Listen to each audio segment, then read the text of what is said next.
Hello, everyone. My name is Nicholas, and I would like to welcome you and thank you for your presence in our webinar.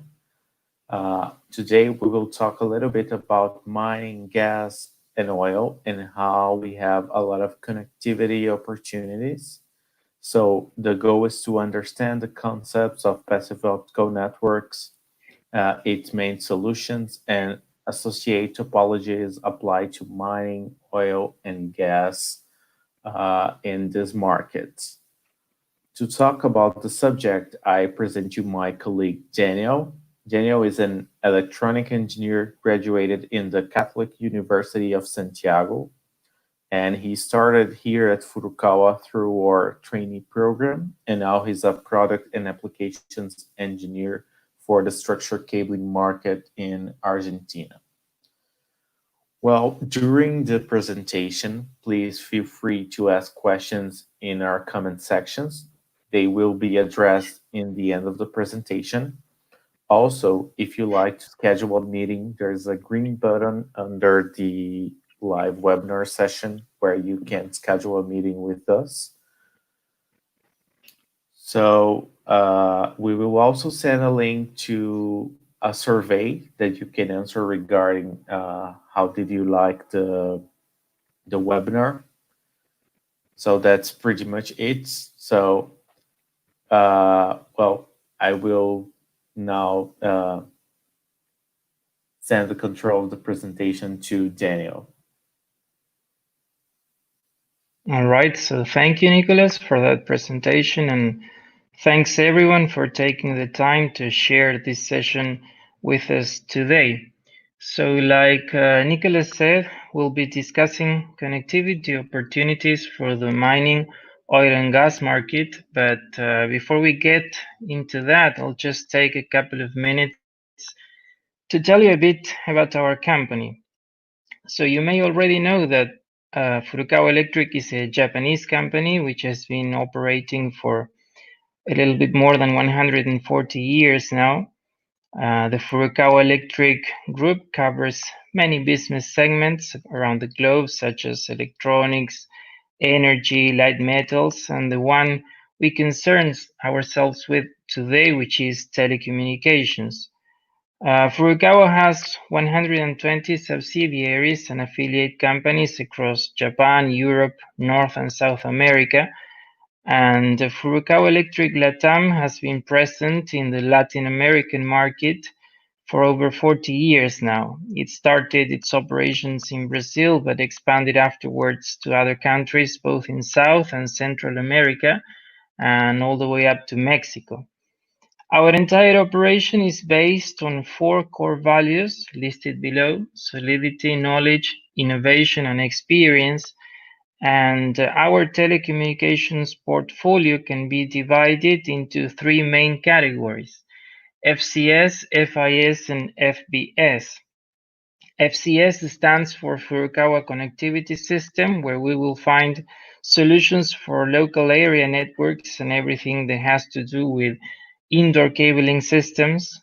Then we have FIS, or Furukawa Industrial System, and this is where we stand today because, as its own name indicates, this covers industrial solutions ideal for environments with some distinctive features like high levels of dust, humidity, and electromagnetic interference, as well as high temperatures, all factors that could, if disregarded, jeopardize the transmission of data, and such is the case in the mining, oil, and gas scenario. And then finally, we have FBS, or Furukawa Broadband System, providing solutions for telecom companies and internet service providers aimed at MANs and WANs, metropolitan and wide area networks. So, moving on to today's topic, it's a fact that the mining, oil, and gas business provides essential materials and services to society, and we could say that this is as exciting a time as any other to be involved in what we could call the global energy industry. Following years of continuous growth, many players across the sector are now faced with the challenge of finding new ways of adapting to market needs, environmental pressures, and last but not least, technological advances. And this is where we come in. We could argue that technology is the means by which industries reshape their operations and reap the benefits of improved productivity and higher efficiency, and the oil and gas industry is no exception. Actually, oil and gas companies were, we could say, pioneers of the first digital age in the 80s and 90s.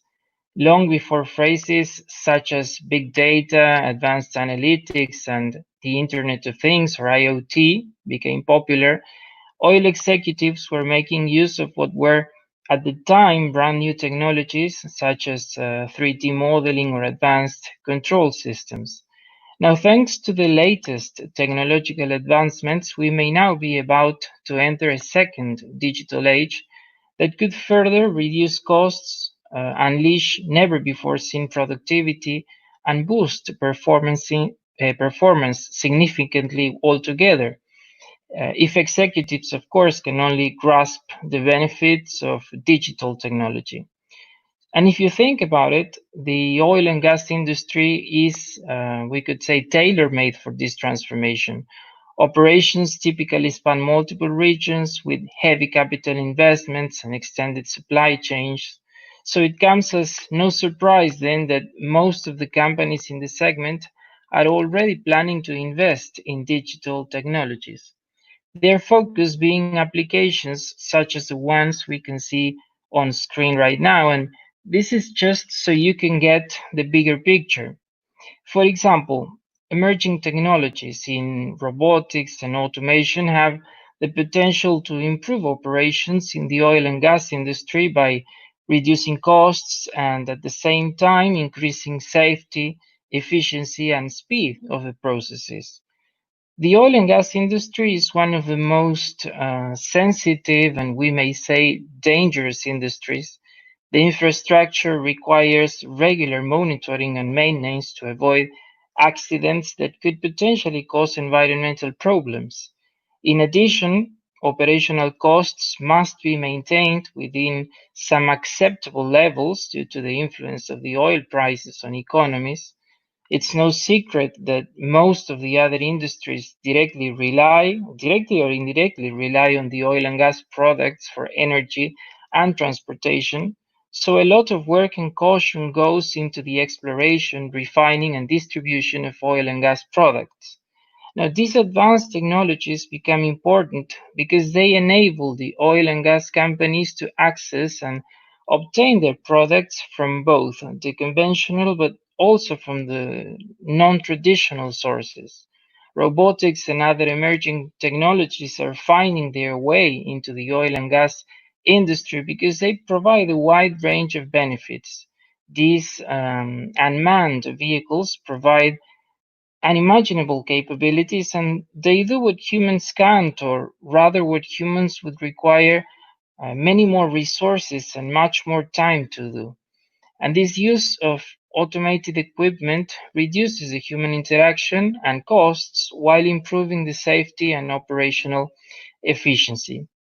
On the other hand, digitizing information such as oil and gas, maybe pipelines, refineries, field and exploration sites, brings all the related data on a single platform.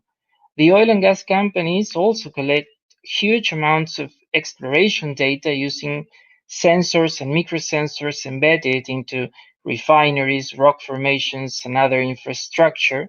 These sensors can detect and transmit a variety of field and infrastructure data such as movements, vibrations, leakages. In addition, they also collect a lot of market data as well as global oil trends to know the direction the industry is taking. Now, interpreting and understanding these huge amounts of data can help an organization better plan its activities. And it's here where analytics and AI can help organizations in decision making with accurate data. Now, using data analytic tools, the companies can detect patterns and draw useful insights that help them to quickly react to changes or potential defects or failures. The software tools, including artificial intelligence, can greatly help the oil and gas companies to make better management decisions. So, bottom line here is there is a need for oil and gas companies to invest in emerging technologies to reduce risks, increase productivity, and reduce costs as well. And so, this is our window of opportunity because modern connectivity systems become of paramount importance. Of course, when we talk about connectivity systems, there's a whole world out there, mainly because each system is designed to meet the needs of some target market. Industrial environments are quite different to, we could say, enterprise, educational, or healthcare environments, for example. Each one of them will have its own particular applications to run. And today, of course, we'll be focusing on industries. While higher bit rates may not be always that crucial, security most definitely is. The main applications here are, like we said before, sensors and monitoring, which, when put together, result in industrial automation. So, taking everything we've said into account, we could say that our main goal will be to make these more demanding industrial environments efficient and safe, and also keep them prepared for the never ending technological evolution. So this raises the question, how do we achieve this? How do we improve the performance of our network links in this kind of environment? How do we get to pick the best solution among all those available? How do we turn our network into future-proof, enabling it to run all those emerging applications we've mentioned before, like IoT, analytics, and so on, and also the ones to come in the foreseeable future. So, when the time comes to design our network, the first decision we are faced with is the underlying physical medium through which our data will be transmitted. We basically have two choices, either copper twisted pair cabling systems or fiber optic cabling systems. And we are now going to briefly examine them and address the main differences between one and the other. For starters, the physical phenomena are completely different. Copper cables transmit data as electromagnetic signals, whereas in fiber optic cables, the information travels in the form of light waves. But on a more practical level, fiber optic cables provide us with remarkable advantages over traditional copper cables. We could name a few. Firstly, we have higher bit rates and bandwidth. For example, a Cat6a copper cabling system allows us to transmit up to 10 gigabits per second in a distance of up to 100 meters. A multimode fiber optic cable, let's say OM3, allows for the same speed but covering a distance 3 times as high, reaching 300 meters. Secondly, we have immunity to external EMI sources because the information travels as light and not as an electric current. It cannot be affected by electromagnetic fields. Fiber is also immune to temperature changes, severe weather, and moisture, all of which can hamper the connectivity of a copper cable. Thirdly, attenuation. Attenuation due to the physical medium is considerably lower, thus allowing for greater distances. We've already exemplified this. The actual distance will depend on the type of the cable, the wavelength, and the network itself. Compared to copper cables, fiber optic cables are thinner and lighter in weight. Because of this, installation also becomes easier. When compared to copper cables of the same diameter, a typical fiber optic cable can hold maybe 12 fibers inside, thus allowing for 6 links as opposed to the single link provided by a twisted pair cable. Although some fiber optic cables may have a higher initial cost than copper, the durability and reliability of fiber can make the TCO, or total cost of ownership, lower. and costs continue to decrease for fiber optic cables and related components as technologies advance. So, for industrial environments, there are some factors to consider if we are to choose the best fiber optic cable.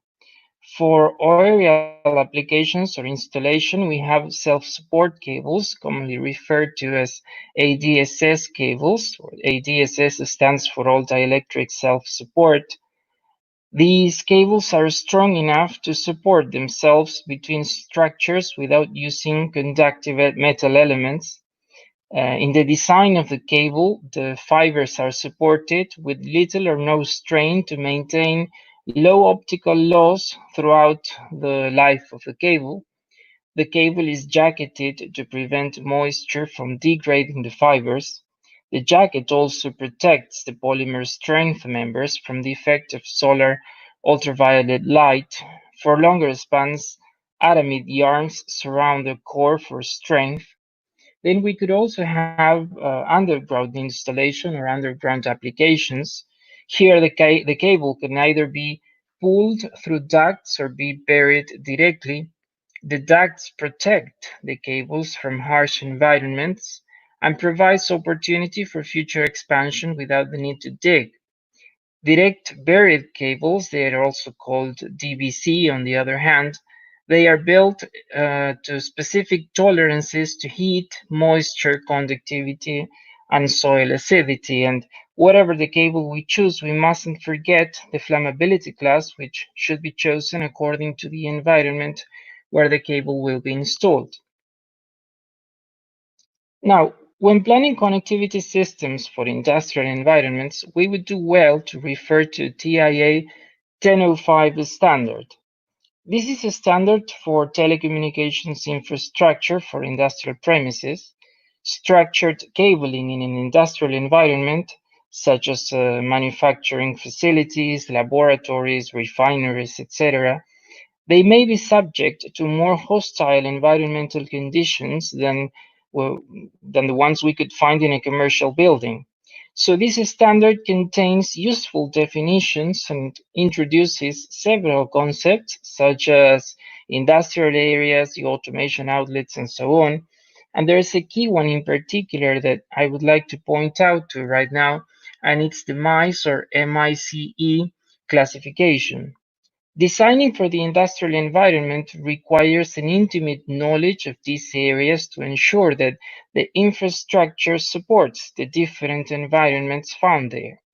Considerations such as shock and vibration, handling of water or dust, temperature, exposure to acids, and electromagnetic noise must be taken into account when selecting solutions to support these harsh environments. That's why the standard provides a way of classifying each area according to four parameters. These parameters are mechanical, ingress, climatic or chemical, and electromagnetic, hence MICE or MICE. Mechanical includes parameters such as vibration, shock, crash, or impact. Ingress concerns itself with particulates and/or immersion. Climatic and chemical takes into account temperature, humidity, liquid and gaseous pollution. And finally, electromagnetic considers potential electrostatic discharges and magnetic fields. Now, these attributes provide a method of categorizing the environmental classes required for each of the industrial areas, and they are rated as 1 low, 2 medium, and 3 high. According to the severity of each environmental parameter, they will be classified in each category as 1, 2, or 3, and that will help us characterize our cabling system by so establishing the robustness needed for components.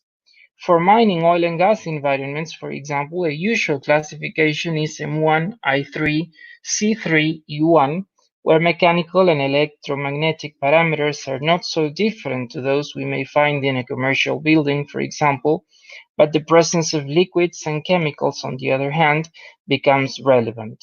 All in all, these categories are, like we said before, what will in the end help us pick the most suitable components.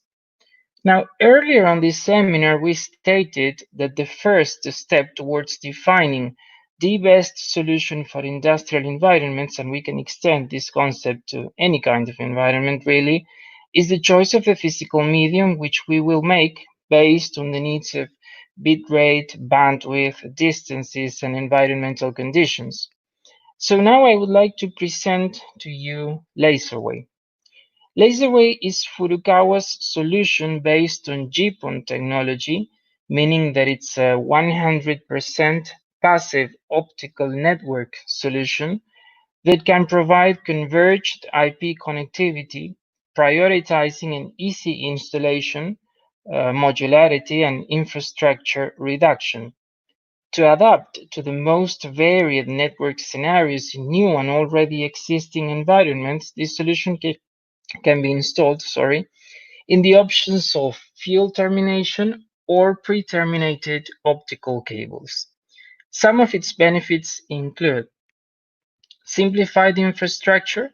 As we will see in the next slide, LaserWave allows for a point-to-multipoint topology, which results in the reduction of technical rooms, cable trays, and ducts.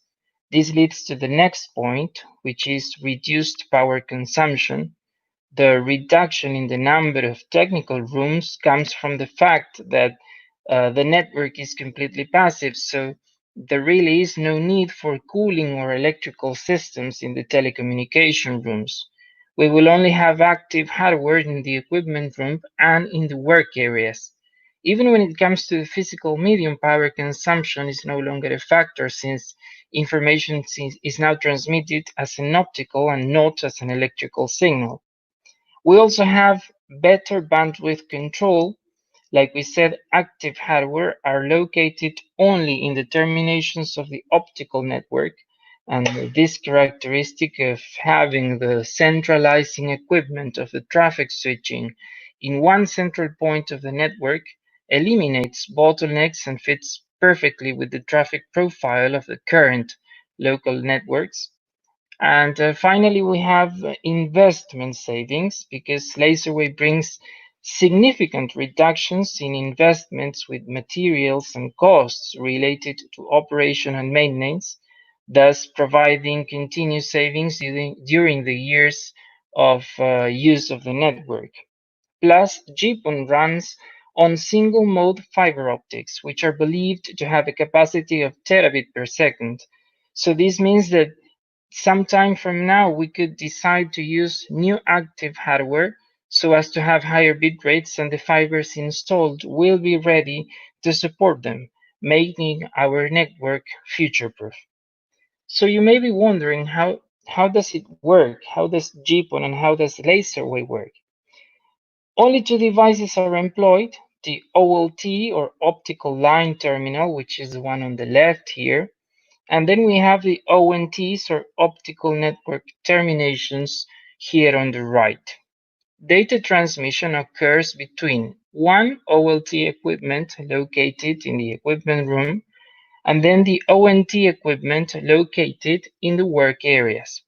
The ONTs provide connectivity from copper patch cords to any final device, such as computers, IP telephones, access points, and whatever device you can think of that has an Ethernet interface.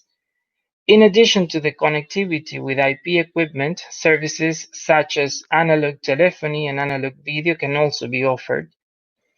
But if you look at the picture, between the OLT and ONTs here is what we call the optical distribution network. In this network, there are single mode optical fibers. Like we said before, GPON is a standard designed to operate on single mode fibers only. And we have optical splitters, which are nothing more than optical signal dividers. Now, these splitters are passive components. They do not require electric power nor cooling, and they have the function of dividing the input optical signal coming from the fiber of the OLT in multiple outputs for fibers that will distribute data to all sorts of end user devices, which will be connected to the ONTs. Unlike other conventional standards in which upstream and downstream traffic take one fiber each, GPON allows for both to run on a single-mode fiber link. Another advantage has to do with distances. While a traditional LAN network link can only go up to 100 meters, the GPON standard allows for distances up to 20 kilometers. So that's how long a fiber optic link can be between the OLT and any of the ONTs. And this is how a typical laser wave network looks like. We have the OLT, this is what we call the standalone module, the optical splitter and the ONTs connected, to which we have all sorts of devices, in this case cameras, IP telephones, fire alarms, etc. Any kind of device with an Ethernet port can be connected to the network, and so LaserWave can be installed in industrial environments as well, given the fact that all sorts of modern sensors and control devices available on the market are equipped with Ethernet interfaces. So here's a bit about the devices currently available. There are basically two OLT models, the standalone one, which is the one here on the right, which takes one rack unit, and then we have the chassis model on the left that takes two rack units. They are both modular and they serve the same purpose of distributing access to each user of the network and performing management tasks such as access control, bandwidth management, provision of services, etc. The main difference is the standalone model comes with 8 GPON ports, while the chassis model contains 2 slots for service modules. Each of these modules comes with 16 GPON interfaces, making a total of 32 GPON ports if necessary. So going for one or the other will basically depend on the number of ONTs we plan on having on our network. Regarding ONTs, these two models are designed for, let's say, standard environments.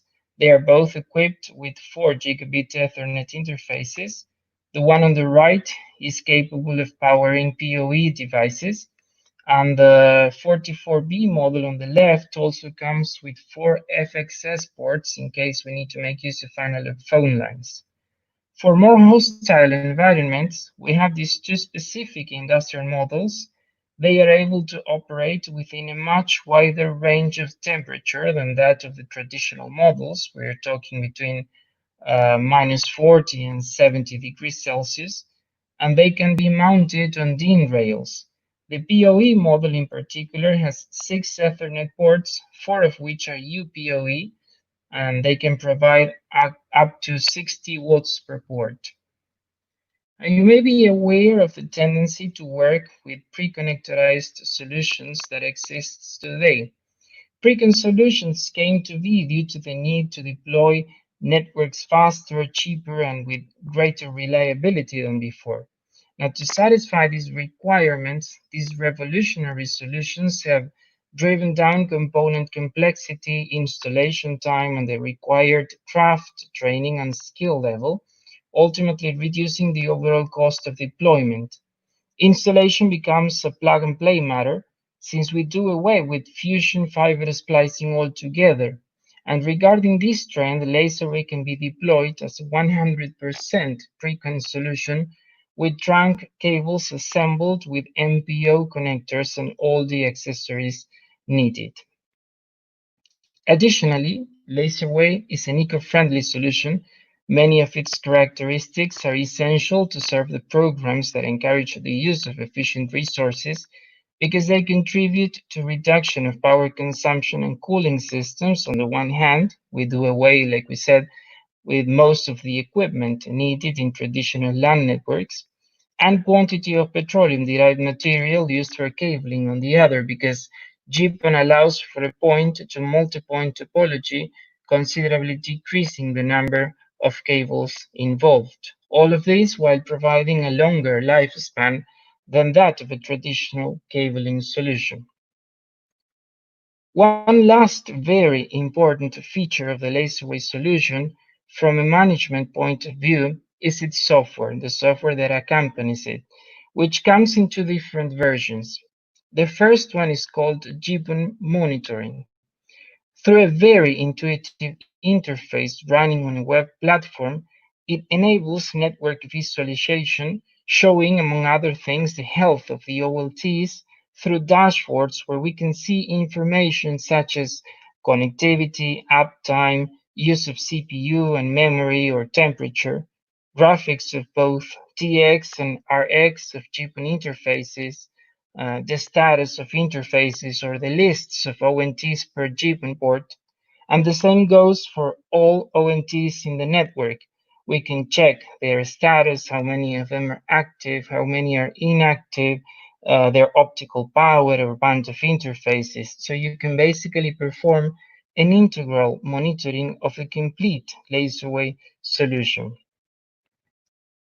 The second option is LaserWave Manager. LaserWave Manager is a network management system and provisioning software. Just like GPON monitoring, the system has a user-friendly graphical interface to facilitate the configuration of GPON parameters of equipment, such as VLANs, QoS, and services. The software is also capable of auto-discovery of all network equipment and operating status, so LaserWave Manager operates in conjunction with the GPON monitoring platform for full monitoring of Furukawa network assets. While configuration via system console is always an option, LaserWave Manager makes it possible to do it through a web interface. And as a result, and I'll wrap up with this, we have innovative solutions for industrial environments where we can provide high performance and security with future-proof networks. You have my email here. We have, I understand, some minutes for a few questions, but if you need any further information about our solutions, please feel free to contact us. Thank you for the great presentation, Daniel. I would like also to remind you that for further questions, you can schedule a meeting clicking on the green button on the webinar page. Later on, you will receive an email with the link for this webinar where you can watch it again. And you can also follow us on social media and through our emails where we will promote our next webinars of the FCS line. So thank you very much, you all, for joining us on this webinar and have a great day.